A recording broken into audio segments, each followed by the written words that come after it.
شروع اللہ کے بابرکت نام سے۔ السلام علیکم ناظرین، میں ہوں عبادت علی مہران اور آپ دیکھ رہے ہیں نبض جہان۔ ہم پھر سے حاضر ہیں ایک نئی اور غیر معمولی خبر کے ساتھ، لیکن میں آپ کو بتاتا چلوں کہ اگر آپ ریسرچ بیسڈ کرنٹ افیئرز کی تفصیلات چاہتے ہیں تو ہمارے چینل کو سبسکرائب کیجیے اور بیل آئیکن کو ضرور دبائیے۔ جیسے کہ آپ جانتے ہیں کہ طالبان نے اشرف غنی کا دیا ہوا پرپوزل ریجیکٹ کر دیا ہے۔ یہ دونوں فریقین یعنی حکومت اور طالبان کے درمیان کئی مہینوں پر مشتمل پیس ٹاک کے بعد ہوا۔ کابل کی طالبان کو آفر یہ تھی کہ حتی الامکان 6 ماہ کے اندر الیکشن ہو جانے چاہیے تاکہ طاقت جائز اور امن کے ساتھ رد و بدل ہو سکے، اور یہ پرپوزل طالبان کو یہ موقع بھی فراہم کر رہا تھا کہ وہ دوسرے سیاسی حریفوں کے ساتھ مقابلہ کر کے زیادہ سے زیادہ پولیٹیکل پاور حاصل کر سکے۔ افسران کے مطابق اشرف غنی اپنا یہ منصوبہ اپنی اگلی 2 کی کانفرنسز میں جلد ہی آفر کریں گے۔ افغانی پالیسی میکرز کے مطابق اگر دونوں فریقین واقعاً الیکشن کروانا چاہتے ہیں تو صرف ایک ہی صورت میں یہ الیکشن ممکن ہے، وہ یہ کہ حکومت اور طالبان کسی اور مسئلے میں ملوث نہ ہو جائیں، یعنی اگر کوئی اور مسئلہ کھڑا نہ ہوا اور معاملات معمول کے مطابق رہے تبھی الیکشن ہو سکیں گے، اور الیکشن ہی وہ واحد طریقہ ہے جس کے ذریعے کسی بھی قسم کے کرائسس کو روکا جا سکتا ہے، یعنی افغانستان کی صورتحال بہتر ہو سکتی ہے اور دوسرے مسائل کو روکا جا سکتا ہے۔ امراللہ صالح جو کہ افغانستان کے پہلے وائس پریزیڈنٹ ہیں، انہوں نے کہا کہ ہمارے لوگوں کی اچیومنٹ اور ہماری قوم اور حکومت کی ول پاور پر بالکل بھی کوئی حرف نہیں آ سکتا، اور ہم اپنی قوم کو کسی بھی قیمت پر ووٹنگ کے حق سے محروم نہیں کر سکتے۔ اگر کوئی بھی مسئلہ ہوا تو ہمیں ایگریمنٹ کے ذریعے اسے حل کرنے کی ضرورت ہے۔ ہمیں سب سے پہلے الیکشن کو ملک میں پاور کے رد و بدل کے لیے ایک لیجیٹیمیٹ راستے کے طور پر اپروو کرنا ہوگا۔ طالبان کے الیکشن پرپوزل کو ریجیکٹ کرنے کے پیچھے بہت سے مقاصد ہو سکتے ہیں، خاص طور پر شاید طالبان کا ماننا یہ ہے کہ انہیں الیکشن کی ضرورت ہی نہیں اور وہ سینٹرل حکومت کے خلاف جنگ میں جیت سکتے ہیں،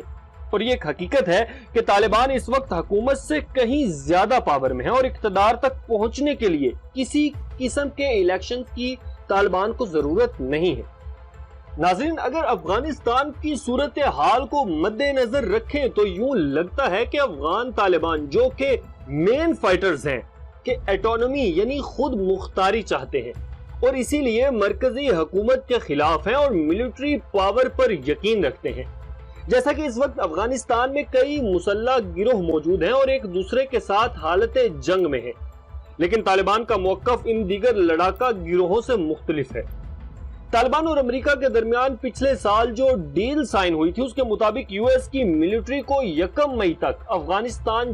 چھوڑ دینا چاہیے، تاہم امریکی افسران نے کہا ہے کہ وہ افغانستان سے بیرونی فورسز کی وڈرال یا نکلنے کو دوبارہ سے ریویو کریں گے۔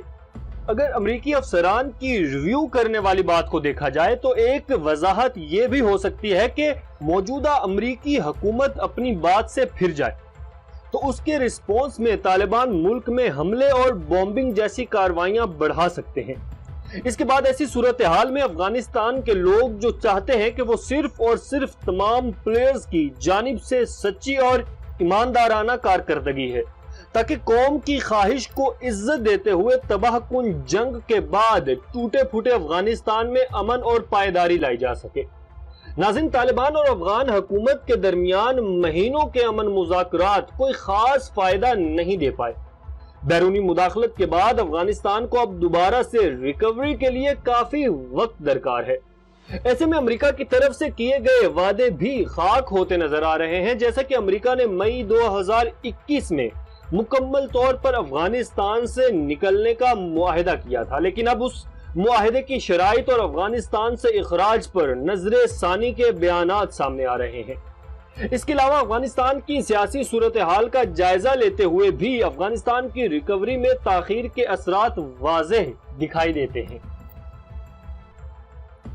ناظرین، ہم آنے والے دنوں میں افغانستان کی اب تک کی تمام تاریخ اور پچھلے 40 سالوں کی صورتحال اور افغانستان میں اب تک کی تمام بیرونی مداخلت اور معاہدے یا مستقبل کے بارے میں ایک سیریز اپلوڈ کریں گے۔